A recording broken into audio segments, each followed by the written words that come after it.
नमस्कार. वांग्याचं भरीत बनवतोय. माझा लास्ट व्हिडिओ मी तुम्हाला दाखवला की मी वांगं जे आहे थोडंसं वेगळ्या पद्धतीने करते. इथे मी ते वांगे थोडे कट करून घेतले. तर कट करायचं कारण असं आहे की त्याच्यामध्ये किडे निघतात आणि जे की आपण डायरेक्ट शिजवलं तर दिसत नाही. ठीक आहे.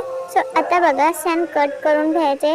एक पॅन ठेवायचं. पॅनमध्ये जे तुकडे आपण कट केले ते टाकायचं आणि थोडंसं तेल आणि मीठ टाकायचं. मीठ तुम्ही नंतर टाकलं तरी चालेल, पण मीठ टाकायचं कारण असं आहे की ते शिजल्या जातात चांगल्या आणि पटकन शिजतं.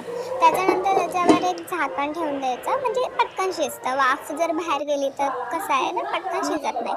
त्याच्यानंतर बघा मी असं असं पूर्ण शिजल्यानंतर त्याला बाहेर काढलं. पॅनमध्ये तेल टाकलं, लसूण, जिरे आणि मोहरी टाकली. लसूण थोडंसं जास्त टाकायचं, म्हणजे चव छान लागते. मग कांदा आणि टोमॅटो मी बारीक करून घेतला होता, तो त्याच्यात टाकायचा.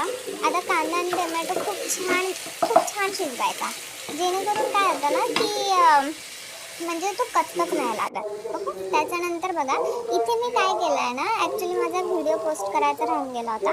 तर इथे मी काय केलं की जे शिजलेले माझे वांगे होते ते टाकले आणि साधारण फक्त हळद टाकलं, थोडंसं मीठ टाकलं आणि आपले जे घरचे मसाले मी त्याच्यामध्ये टाकलेले आहे. ठीक आहे. बाकी काही नाही, पण चव खूप सुंदर लागते. नक्की करून बघा.